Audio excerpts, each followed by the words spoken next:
j'aimerais vous parler un matin de la grâce de Dieu. On est béni à cause de la grâce de Dieu.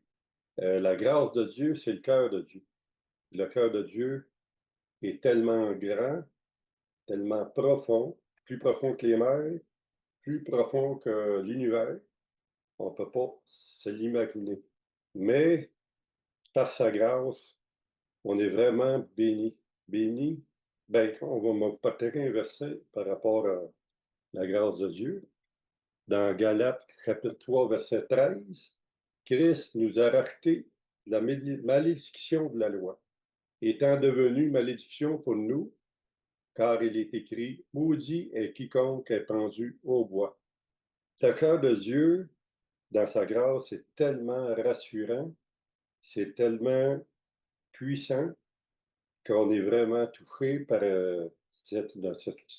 l'immense amour que Dieu a pour nous. C'est une puissance de Dieu Dieu a accompli la loi par son Fils que nous autres, on n'est pas capable d'accomplir. C'est un don de Dieu, la grâce, la vie éternelle. Dieu nous aime tellement qu'on ne devrait pas s'inquiéter. Puis qu'est-ce qui nous aide beaucoup? Dieu nous a laissé son livre, la Bible. En la lisant, ça nous donne de l'assurance face à la mort, aux inquiétudes de la vie. Puis en plus, on est rendu juste par la foi en Christ. Puis le Saint-Esprit est toujours disponible en nous. C'est un héritage. Dieu est un conseiller. C'est vraiment une grâce. On est vraiment béni. Il nous accorde le pardon. On est soulagé. Il nous donne la paix dans notre cœur. Fait que c'est une grâce imméritée. Puis c'est lié au salut que Dieu nous a donné. Puis ça se manifeste par sa miséricorde en nous. C'est un Dieu de compassion. On est vraiment béni. C'est sa grâce qui fait tout ça. C'est le cœur de Dieu lui-même en nous. On va prier. Oui, Seigneur Dieu, on ne le mérite pas. À chaque jour, on pêche. Et tu es un Dieu de grâce qui veut qu'on soit réconcilié avec toi. Tu veux nous donner de l'assurance, de la paix. Tu nous as donné des frères et sœurs qui nous rassurent, qui nous aident à comprendre ton amour. Oui, Seigneur Dieu, je te prie pour chacun de nous, chacun de nos frères et sœurs, qu'on ait de l'assurance, qu'on ait une paix qui soit basée sur toi. Merci, Père Céleste. Amen. OK, donc un petit récap, un petit peu, récapitulation. Après avoir résumé sa conversion dans Galates chapitre 1, il a parlé de sa première visite à Jérusalem. Il a parlé aussi de sa deuxième visite à Jérusalem où il a exposé sa doctrine, l'apôtre Paul, aux autres apôtres. Ça, c'était au chapitre 2, versets 1 à 10. Aujourd'hui, puis la semaine passée aussi, il va exposer sa doctrine de la justification par la grâce parce qu'il y a quelque chose dans l'Église qui commençait à diviser les croyants. C'était deux classes de chrétiens, ceux qui suivaient la loi de Moïse, puis ceux qui croyaient être libres, puis qui n'avaient plus besoin de suivre la loi de Moïse. Et ça créait deux tables. Et on a parlé de ça la dernière fois, et c'est dans ce contexte-là que Paul donne sa doctrine sur la justification par la grâce pour dire « Hey, il n'y a pas deux catégories de personnes. Il n'y a pas ceux qui font ou qui performent, puis ceux qui ont reçu la grâce. Les deux sont assis à la même table et c'est par la grâce qu'on est justifié. » Ça, c'était mon dernier message. À la fin du chapitre 2, il finit beaucoup en parlant en je. J'ai été crucifié. Si je vis, c'est plus moi qui vis. C'est Christ qui vit en moi. Les choses que j'ai détruites, on a vu que quand on acceptait le Seigneur comme notre Sauveur, il fallait aussi détruire des anciennes conceptions. Si avant je pensais que d'être une bonne personne, ça faisait que Dieu m'acceptait, je suis obligé de détruire ça.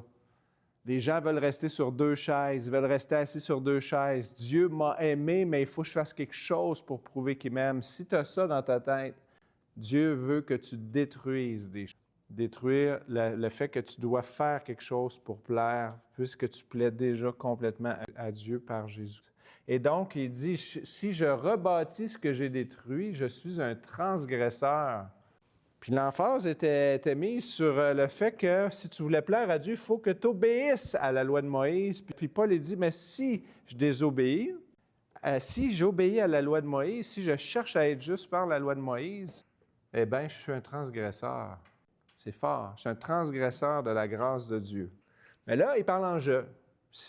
Puis il dit, si je crois à la justification par la loi, dans le fond, la mort de Christ me sert de rien.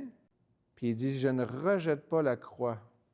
Pour ma part, je ne rejetterai pas la croix. C'est un peu ça qu'il dit à la fin. Et là, il est en « je ». Puis là, il va se tourner en « vous », vous les Galates. Vous les Galates. C'est un ton qu'il n'aimerait ne pas avoir.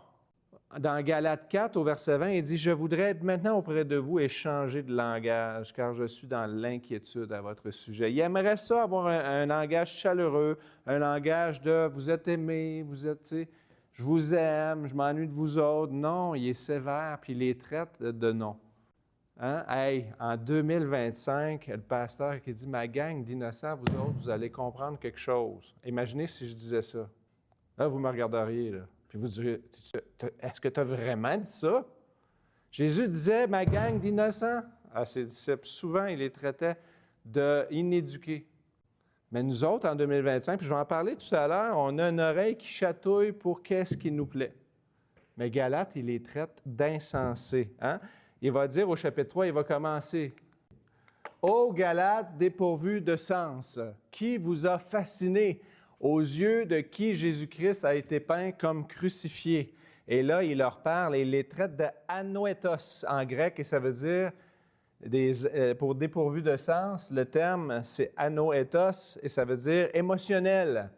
Des gens qui n'ont pas de sagesse.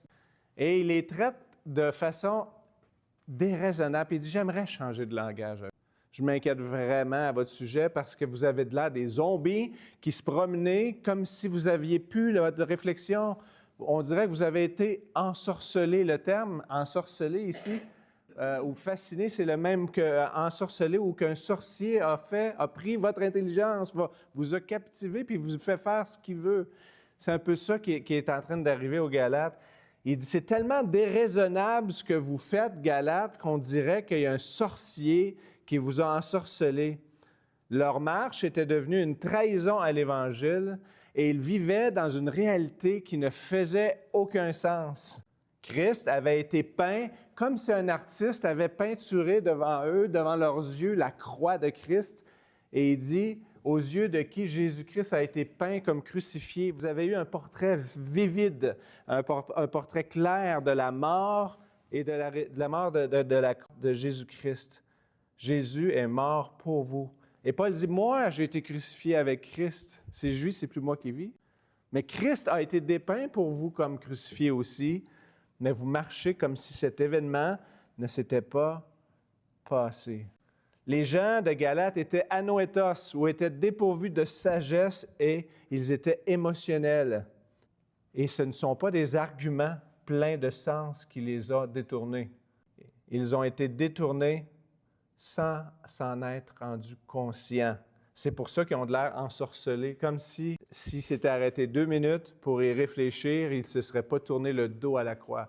Les Galates avaient tourné le dos à la croix. La croix leur disait que la loi avait été accomplie, comme on a su en introduction. Jésus est mort sur la croix pour eux. Il est la fin de la loi pour ceux qui croient. Ils l'ont détourné de la croix. Ils ont commencé à penser que s'ils plaisaient à Dieu, c'est parce qu'ils suivaient, ils marchaient dans une vie morale. Ils n'ont pas rejeté ouvertement la vérité. Ils ont été distraits. Ils avaient vu clairement comme un artiste peinture une croix, un art de l'art, là, que Christ a été dépeint comme crucifié pour vous.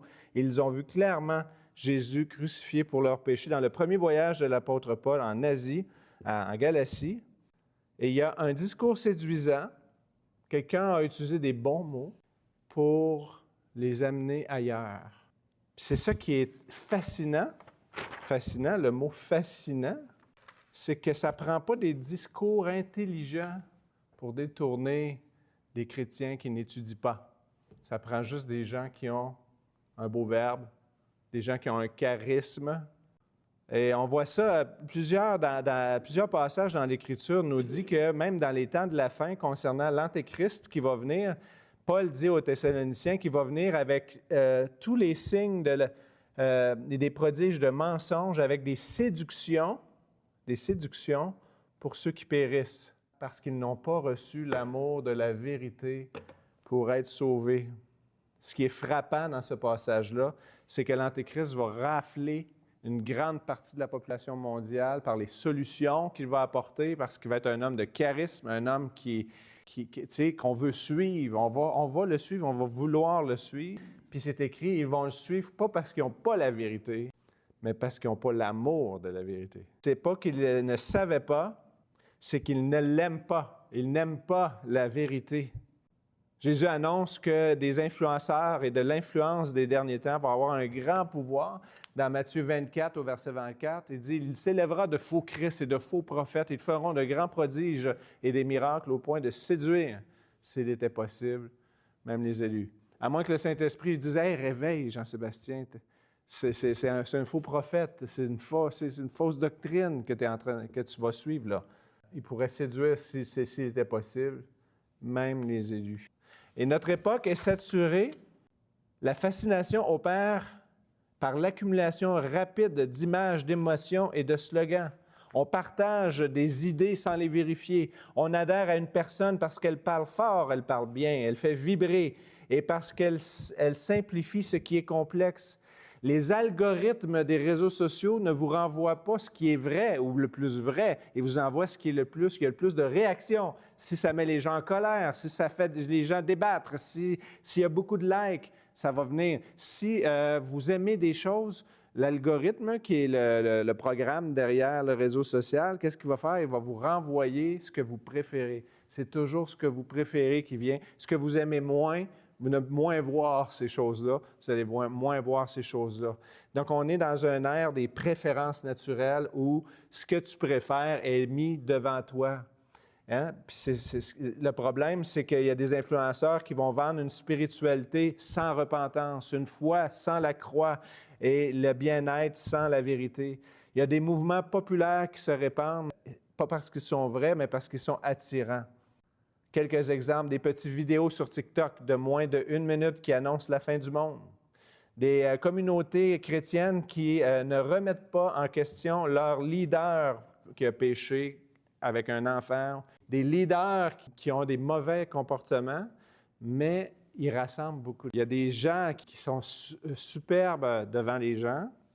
Ils font des conférences, ils amènent plusieurs, mais ils se font reprendre en privé. Puis le comité d'administration dit « Hey, tu es en train d'attaquer un homme de Dieu, tu sais. Si tu réalises-tu que tu touches à la réputation? » Oui, mais le gars, il a fait ça. Le gars, il a fait ça. Et on est plus dans l'apparence que dans le vrai. On est plus dans l'apparence que dans le vrai. Il y a des mouvements, des réunions appelées des réunions de réveil où on cherche le miracle et les signes avant tout. Dans Proverbe 14-15, ça dit « L'homme simple croit tout ce qu'on lui dit, mais l'homme prudent est attentif à ses pas. » L'homme simple croit tout ce qu'on lui dit, mais l'homme prudent est attentif à ses pas. On est dans un siècle où l'apparence prend le dessus sur la profondeur. Elle prend le dessus sur une connaissance de Dieu par les Écritures et le discernement sur la manière dont on devrait se comporter. C'est écrit ici, le sage est attentif. Comme Galate, on risque d'être séduit non pas par un mensonge ouvert. On ne se fera pas dire Jésus n'est pas Dieu. Sauf qu'on va se faire proposer une spiritualité performante.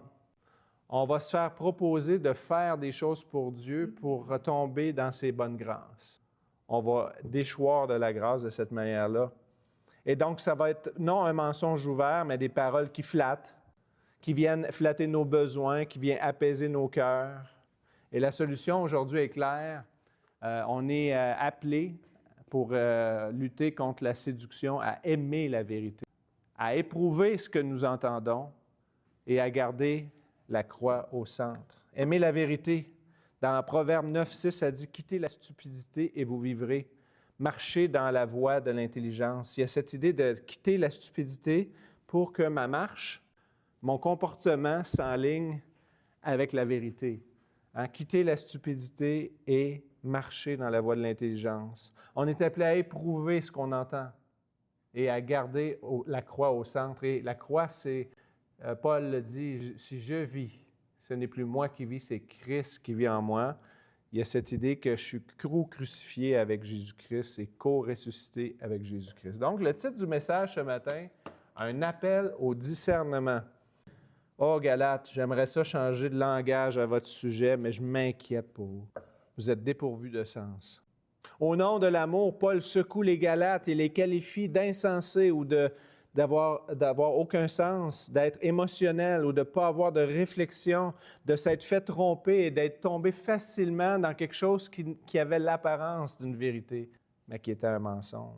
Il les appelle à discerner. C'est un appel au discernement, ces passages-là. Comme je disais tout à l'heure, de nos jours, si on blesse un interlocuteur, les gens vont fermer leur oreille avant d'écouter le message. On va regarder plus l'emballage que le contenu de ce qui est fait et on va fermer l'oreille. Les gens de la fin des temps ont la démangeaison d'entendre des choses qui sont agréables. Galates, j'aimerais changer de langage, mais vous êtes insensés, émotionnels, puis vous vous laissez hypnotiser par quelque chose qui n'est même pas une vérité substantielle, par des sorciers. Ici, on voit que la vérité secoue les Galates et l'avertissement demeure comme dans 1 Jean 4:1 qui dit « Bien-aimés, n'ajoutez pas foi à tout esprit, mais éprouvez les esprits pour savoir s'ils sont de Dieu. » Et c'est comment on va éprouver les esprits? C'est si on aime la vérité. Si on aime la vérité, si on aime la parole, si on aime réfléchir aussi, on va pouvoir éprouver les esprits. Parce qu'on a le Saint-Esprit aussi, qui nous guide dans toute la vérité, on va pouvoir éprouver les courants de pensée, notre société, comment ça se passe dans le monde. Premièrement, discerner la source de l'expérience. On va lire le verset 2. « Voici seulement ce que je veux apprendre de vous. Est-ce par les œuvres de la loi que vous avez reçues ou par la prédication de la foi? » Alors, il y a une question qui est posée, mais Paul attend la réponse. D'après vous, c'est-tu par la prédication de la foi ou par l'obéissance de la loi que les Galates ont reçu l'Esprit? C'est quoi? Oui, c'est ça. C'est comme s'il n'y avait pas deux choix possibles. Ce qui est intéressant, c'est que s'ils répondent par la prédication de la foi, il y a quelque chose qui va commencer à se réchauffer. Ils vont se rappeler qu'ils ont commencé, puis ça a été quoi la prédication de la foi? On est tous condamnables et condamnés. Christ est mort pour nous. Si nous croyons en lui, nous recevons sa grâce. Donc, on a admis notre impuissance. J'ai admis mon impuissance. J'ai admis que sans lui, je ne pouvais pas aller. Bon, bien, Galates, aujourd'hui, est-ce que vous croyez encore ça? Que sans Christ, vous ne pouvez pas aller plus loin. Vous êtes stoppé dans la course. Dans Galates 5:7, dit « Vous courriez bien, qui vous a arrêté? » Là, c'est « Vous avez une belle peinture de la croix. Qui vous a fasciné ou qui vous a hypnotisé? » Donc, il y a cette idée-là ici de répondre la bonne réponse. S'ils répondent par la prédication de la foi, leur cœur va se réchauffer. Ils vont discerner par leur expérience que Dieu a agi à cause de sa grâce et que ça doit être comme ça que ça continue aussi.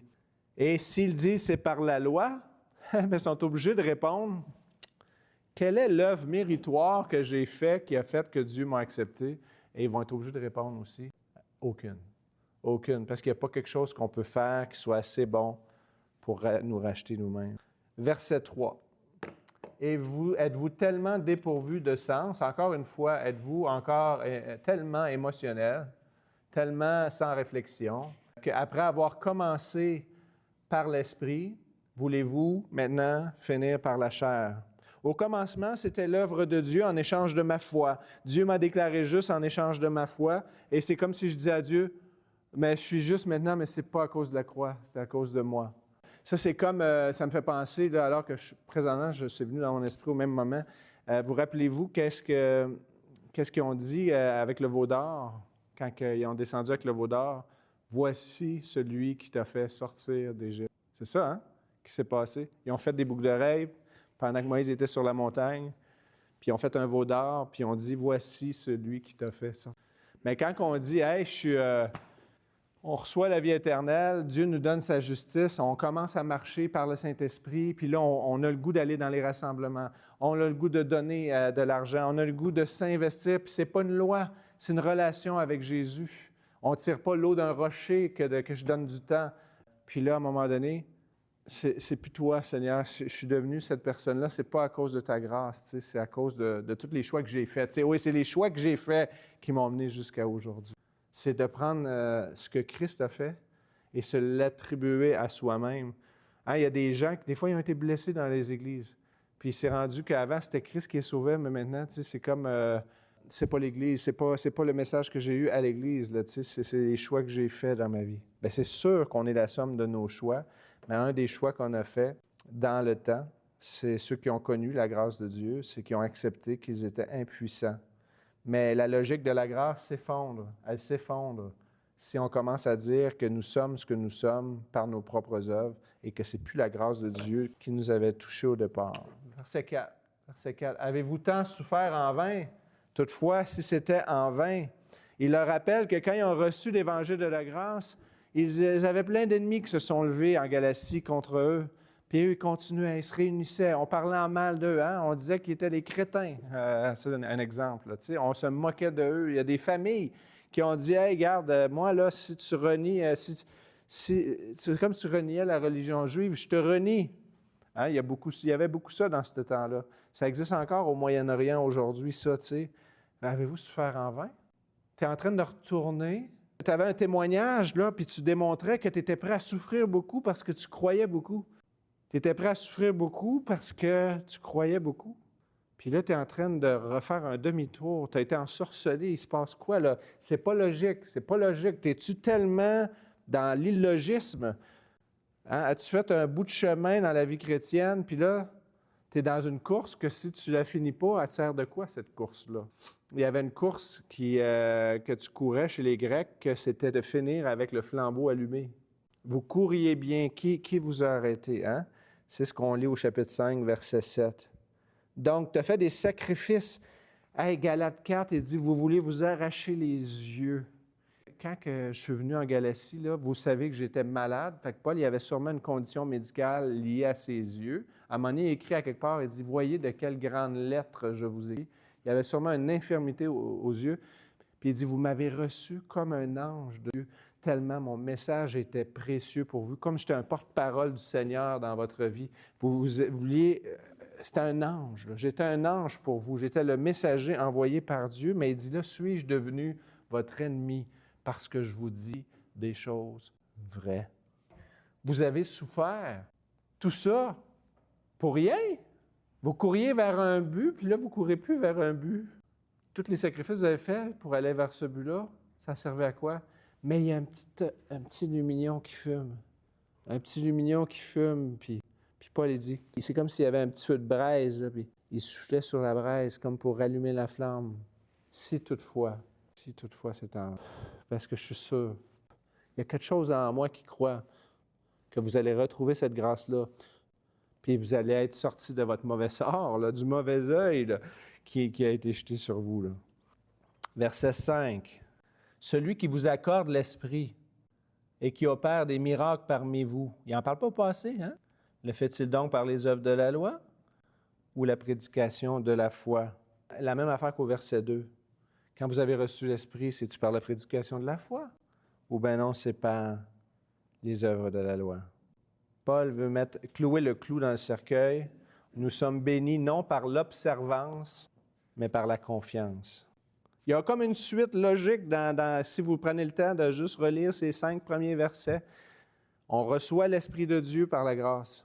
On a souffert l'Évangile à cause du message de la grâce. On a progressé jusqu'à aujourd'hui à cause du message de la grâce. Puis les miracles que Dieu fait au travers de nous, c'est à cause de sa grâce.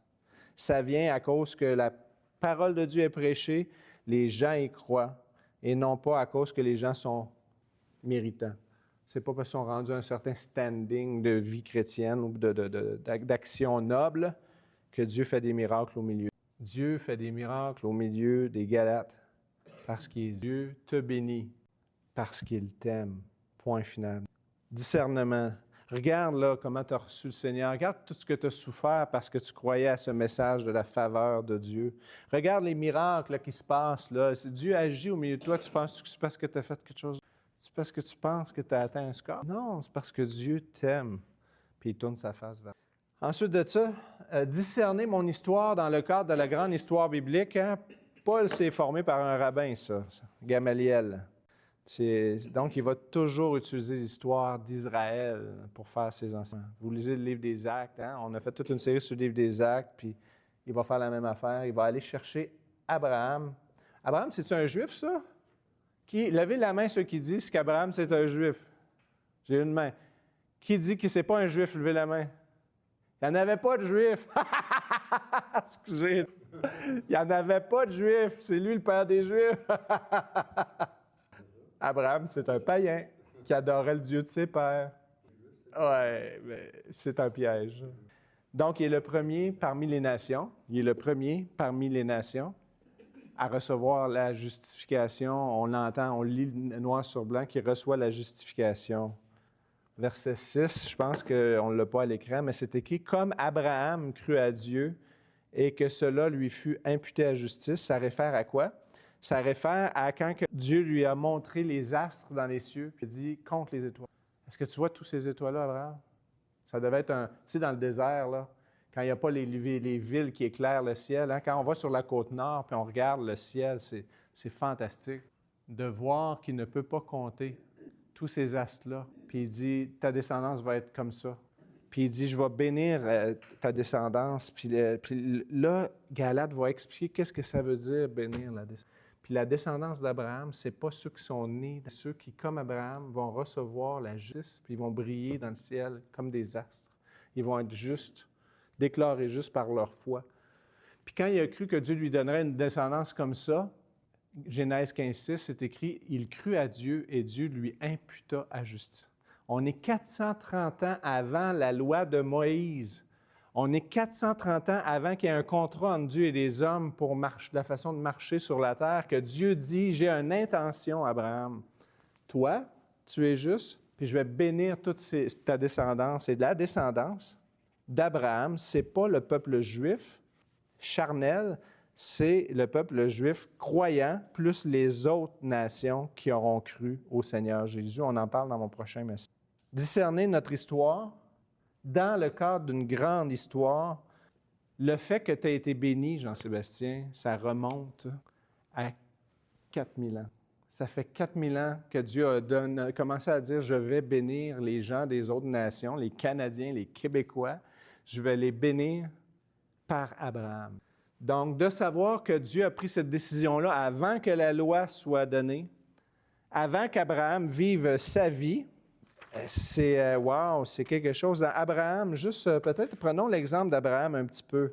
Dieu dit à Abraham qu'il lui donnera 3 choses, une descendance, un pays, et que toutes les nations seraient bénies au travers de lui. 3 bénédictions comme ça. C'est une promesse qui lui est faite, qui dépend de la fidélité de Dieu et non de ses performances. Laissez-moi l'illustrer. Dieu avait fait une promesse, mais la promesse tarde. Sarah a dit « Hey, on commence à être usés, nos corps sont usés, on sera presque plus capable d'enfanter. Fait que j'ai une servante qui travaille pour moi. Agar, d'où vient l'expression Agar ailleurs? La servante de Sarah sert de sein pour un enfant. Sarah propose cette solution toute humaine. Agar va porter l'enfant et on va voir dans le chapitre 4 que Agar, c'est la loi et Sarah, c'est la grâce. Il va faire 2 comparaisons comme ça. Pourquoi? Parce qu'avec Agar, c'est le moyen de faire quelque chose charnellement pour arriver aux promesses de Dieu. Puis Sarah, c'est le moyen que Dieu avait choisi d'une promesse pour donner la vie. Et il y a un jeune homme Isaac, qui va naître de Sarah. La conséquence d'avoir trop été rapidement et de ne pas avoir attendu la promesse de Dieu, qu'est-ce que ça a fait? La jalousie, une tension familiale. Agar est chassée au désert et on voit encore aujourd'hui une des plus grandes guerres qu'on puisse connaître se passe au Moyen-Orient avec les fils de la femme arabe. Résultat, Ismaël, mais n'est pas l'accomplissement de la promesse. Et la leçon, la chair nous donne quelque chose rapidement, un sentiment peut-être d'être sur la route, mais elle n'amène ni la paix, ni la vraie bénédiction. Quand que tu fais des règles, puis tu dis « OK, j'ai fait cette règle-là, cette règle-là, cette règle-là, Dieu doit être content », ça amène un certain sentiment présent, mais ça n'amène rien de véritable devant Dieu. Deuxième exemple, Abraham qui commence par l'esprit ou par la promesse, qui continue par la chair. Il s'en va en Égypte dans Genèse chapitre 12. Abraham a peur de perdre la vie parce que sa femme est belle. Le Pharaon veut coucher avec elle, mais il sait que c'est... Alors il lui dit que c'est sa sœur. Il la ment pour protéger sa vie et ne fait pas confiance à son Dieu. La conséquence, il a peur. Le mensonge apparaît. Il y a une tension avec le Pharaon. Je pense que les gens ils ont de la fièvre ou quelque chose. En tout cas, les gens sont malades. Les femmes tombent stériles. Je sais que ça arrive 2 fois, ça. Isaac va faire la même affaire. Et Dieu reprend en main la situation, puis il demande à Pharaon de prier pour son serviteur, puis il retourne au désert. Il retourne où? Au dernier puits qu'il avait fait quand Dieu lui est apparu la dernière fois. Abraham retourne, il a perdu tout son temps. Il a perdu tout son temps. Pourquoi? Hey, si Dieu m'appelle de Ur en Chaldée, il faut que je me protège. Si Dieu m'appelle, il ne doit pas être en train de m'équiper. Donc, je vais me protéger moi-même, puis je ne me tournerai pas vers lui pour avoir protection. Il a commencé par l'esprit, on pourrait dire, et il a continué par la chair. Puis, un exemple de foi, Dieu lui fait regarder des étoiles et lui dit que la descendance va être innombrable. Abraham n'a rien à faire, il n'a qu'à croire ce que Dieu lui dit, que Dieu va bénir les nations au travers de lui, et Dieu lui impute sa justice.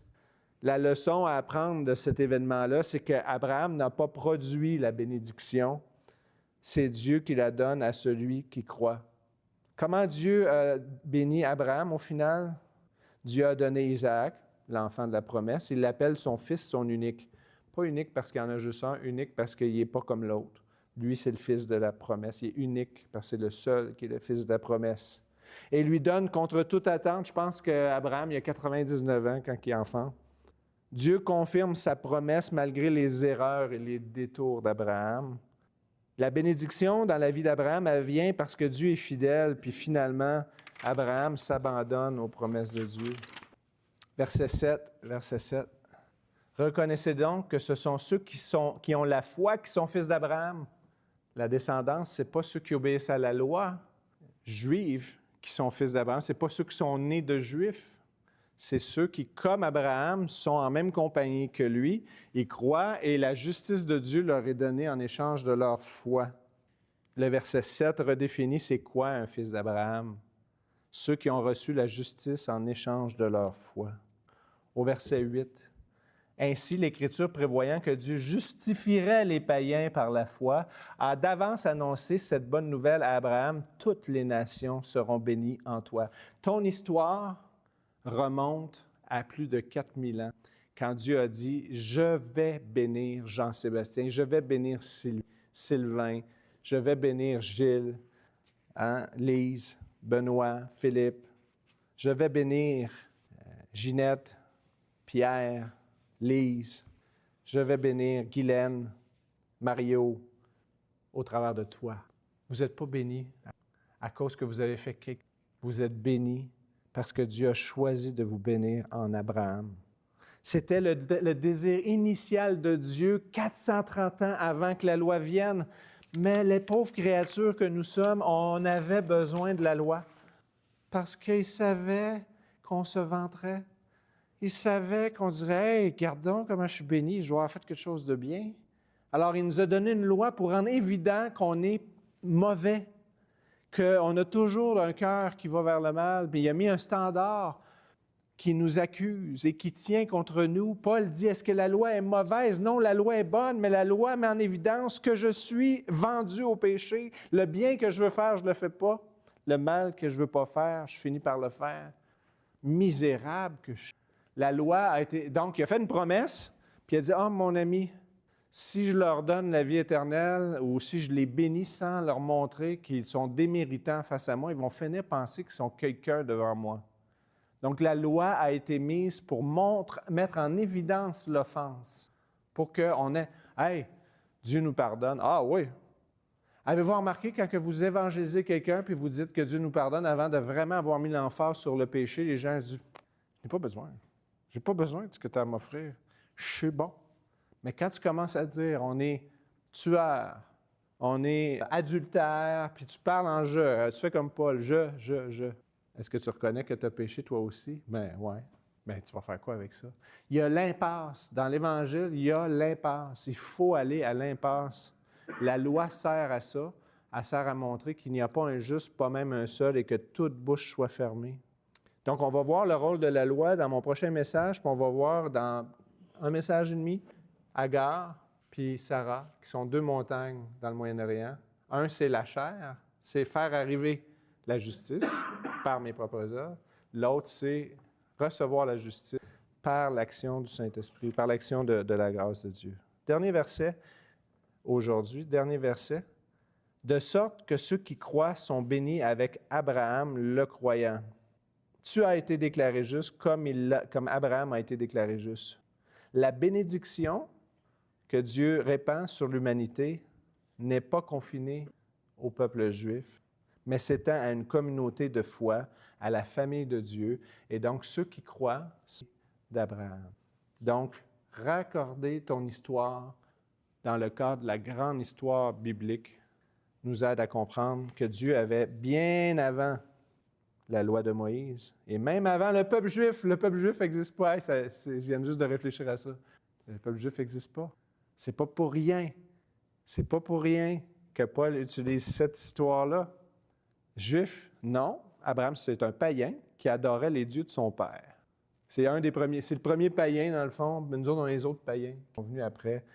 Donc, la grande histoire biblique, Dieu a décidé de bénir tous les hommes et il a utilisé. Si on peut juste fermer les yeux alors qu'on arrive à la fin de mon message.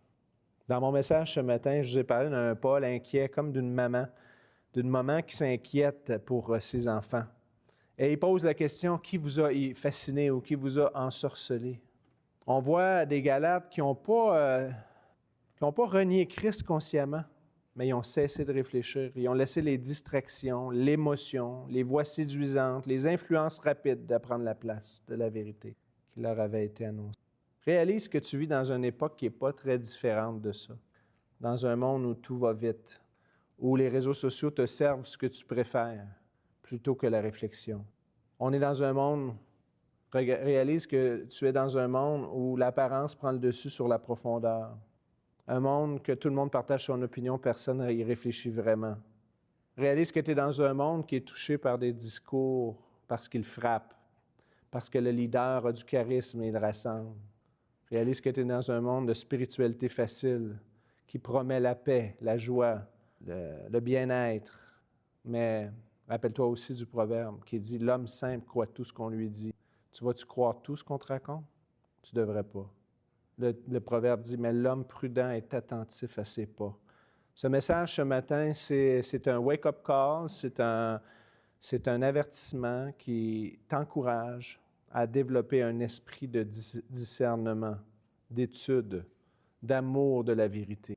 Souviens-toi de ton expérience, rentre en toi-même, rappelle-toi, quand tu as reçu le don de la vie éternelle. Quand tu as reçu le don de la vie éternelle, c'était-tu pour tes beaux yeux? C'était-tu parce que tu pensais que tu avais accompli quelque chose que Dieu disait « Ah, j'ai pas le choix, il faut que je l'accepte ». Est-ce que c'était par tes forces? Ou bien non, c'était par la vérité que tu as entendu et tu as choisi de la croire. Souviens-toi du chemin parcouru. Pense à comment tu étais. Pense à ta vie transformée, l'expérience, les choses que tu as vécues, les choses que tu as souffert pour l'Évangile, les sacrifices que tu as faits à cause de ta foi nouvelle. Rappelle-toi de ton zèle nouveau. Rappelle-toi les actions de Dieu. Rappelle-toi les prières répondues, comment Dieu a agi. Laisse Dieu réchauffer ton cœur et te rappeler que si tu as vécu toutes ces choses, c'est à cause qu'il t'aime. Ne laisse pas d'autres discours venir voler ce que Dieu a commencé. Souviens-toi d'Abraham, cette grande histoire. Pense à Abraham à chaque fois qu'il a voulu, par la chair, accomplir ce que Dieu avait promis par sa grâce. Rappelle-toi comment ça a compliqué son histoire.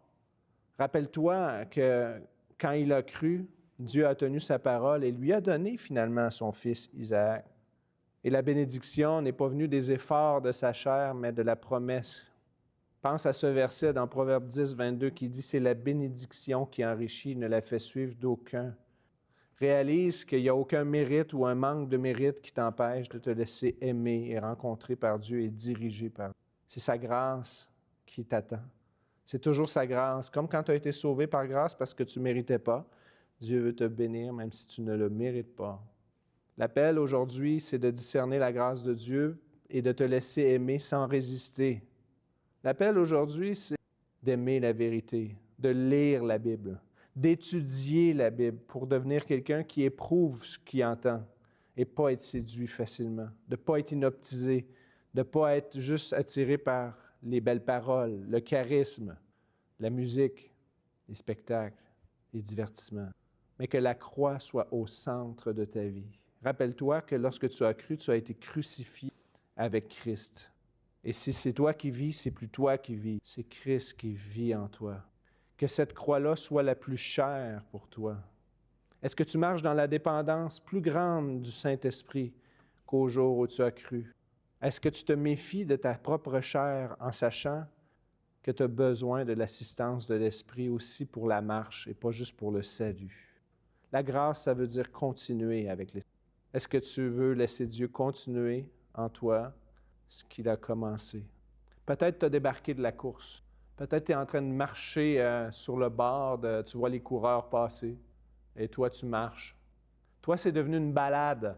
Ta marche chrétienne, c'est devenu un pilote automatique. Tu te surprends à être assis sur une roche puis à regarder les coureurs passer, mais à ne pas être trop loin du chemin parce que tu es quand même chrétien ou chrétienne.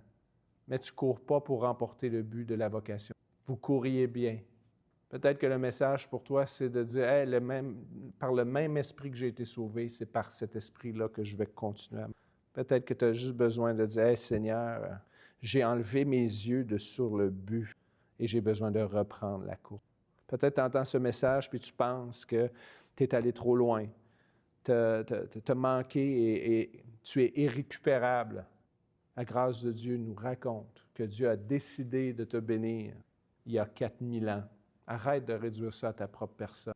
Arrête de juste penser à tes œuvres qui t'ont amené dans le démérite. Dieu a décidé de te bénir sur la base des mérites. Aujourd'hui, que Dieu te bénisse par la grâce et non à cause de ce que peut-être tu as perdu la course. Peut-être que tu es retourné à ta vie d'avant. Fais un 180. Comme Abraham, reviens à la dernière endroit où Dieu t'a parlé. Abraham avait fait un puits là, quand Dieu lui avait apparu pour la... Et quand il y a eu les problèmes avec le Pharaon, Dieu ne lui parlait pas à lui, il parlait au Pharaon. Parce qu'Abraham était en bris de relation. Et il a dit, demande à mon prophète qui prie. Il était encore dans la... mais il n'y avait pas de relation. Et Abraham est revenu à un endroit où il avait soif. Il avait soif d'entendre Dieu lui parler à nouveau. Il avait soif d'être pris par sa relation. Peut-être aujourd'hui, tu dis, je fais les choses, je marche dans le chemin de la vie chrétienne, mais je ne passe pas du temps avec. Et j'ai été sauvé pour avoir une relation, passer suffisamment de temps avec lui pour être motivé par son but et par ses objectifs. Alors, ce matin, peut-être que c'est de reprendre la course dans la grâce, se laisser aimer sans résister, sans avoir aucun prétexte. Me voici, Seigneur. Je crois qu'il y a 4000 ans, tu as choisi de bénir les nations. Tu m'as inclus dans ce plan-là. Et quand j'ai accepté Jésus-Christ, je suis devenu fils d'Abraham. Donc, j'accepte de me tourner vers toi. Et au lieu de trouver protection dans mes propres moyens, comme le cœur d'une mère veut avoir ses petits pouls, et que des choses, des influences venant de l'extérieur veulent nous arrêter. Qui, pour nous, ce n'est pas les judaïsants. Pour nous, ça pourrait être les principautés, les démons. Qui, pour nous, pourrait être notre employeur? Qui, pour nous, pourrait être un humain que j'aime plus que Jésus? Qui m'a amené à perdre de vue le but? Ton Saint-Esprit nous donne du discernement et il va nous montrer une peinture de la croix, une belle croix. Cette croix me sera toujours chère. Elle est grâce. Elle me rappelle que la colère ne sera jamais le visage de Dieu. Un jour, le visage de colère de Dieu sera sur ceux qui ont rejeté. Quand le livre de Dieu sera ouvert, le livre de vie, que les gens ne seront pas écrits dans, ils auront droit au regard. Mais ce regard, pour nous, a été tourné à la croix, la colère divine, afin que j'aie le regard de grâce, de faveur imméritée et d'alliance. qu'elle demeure chère et le centre de nous, tout ce qui prend le centre qui n'est pas la croix. Alors, je te prie que chaque personne ici soit des amoureux, des gens qui n'ajoutent pas facilement foi à tout ce qui prennent la croix, puissent faire un travail. Ce qui était de l'homme, ce qui n'était pas étudié proprement, ce qui fait que ce soit du sable. Tu nous conseilles d'acheter de l'or pur et d'un collier pour qu'on puisse voir si on est dans la nuit, quel est le regard de chacun ici, pour qu'on puisse voir si quelqu'un ici n'a pas la vie éternelle. Il pense qu'il donne-lui des yeux pour voir sa nudité et montre-lui le. Si vous entendez ce message ce matin, vous n'avez jamais reçu le don de la vie. Beaucoup pensent que parce qu'ils sont des bonnes personnes, parce qu'ils n'ont pas fait du mal à leur prochain, cette justice-là peut les recouvrir devant Dieu. Mais la Bible dit que votre vêtement est comme un vêtement de souillure. Et dans l'original, ça veut dire un vêtement de menstruation. Il est taché. Et on ne peut pas, comme un léopard ne peut pas enlever ses taches, l'homme ne peut pas enlever ses fautes devant. Alors, qu'est-ce que Dieu a fait? Dieu a prévu d'envoyer un descendant à Abraham, Jésus-Christ, fils d'Abraham, fils de David. On va fêter ça à Noël dans un mois. Et il est venu comme le fils de la promesse, une promesse de plus de 4000 ans. Même une promesse à Adam et Ève, la postérité de la femme, le fils d'Abraham, est devenu le moyen par lequel tu peux être béni. Et qu'est-ce qu'il a fait? Il a accompli la loi. Il n'a jamais péché. Sur la croix, il a porté. La loi dit, maudit celui pour que tu sois béni. Il a été puni pour que tu sois libéré. C'est pourquoi on chante ce chant à chaque rassemblement, que c'est la croix qui nous. Si tu crois que Jésus-Christ a porté le châtiment qui te donne la. Si tu crois qu'à cause que tu es pécheur, tu te reconnais comme coupable, mais que Jésus a pris ta culpabilité, il a pris ta punition. Si tu crois qu'après 3 jours qu'il a été enseveli et qu'il est à la droite du Père, il offre la vie éternelle à ceux. Si tu crois qu'il est ce Dieu qui donne la vie éternelle, Dieu fait homme, juste sur la terre, coupable à la croix, ressuscité, assis à la droite du Père, et qu'il t'offre la vie comme un cadeau gratuit, et tu veux faire cette prière, joins-toi à nous. Et les gens peuvent la faire à voix haute aussi. Seigneur Jésus, je crois que tu es Dieu, que tu es venu sur la terre. Tu n'as jamais péché. Je crois que tu es mort sur la croix à ma place pour porter. Je crois que tu es ressuscité pour me donner la vie éternelle. Et je t'accepte comme moi. Amen. Les gens font cette prière-là dans nos rassemblements, pas parce qu'ils l'acceptent à nouveau, mais parce qu'ils accompagnent les autres. En même temps, ça nous rappelle ce qu'on. Il y a peut-être 30 ans. Ça nous rappelle que si c'est à cause de sa grâce et non. Si vous avez fait cette prière-là, écrivez sur la page web, là où ce que vous voyez ce message. Écrivez-nous, se joindre dans une église qui puisse être nourrie de la vérité, qu'ils aient du discernement, puis que la croix soit toujours. Amen.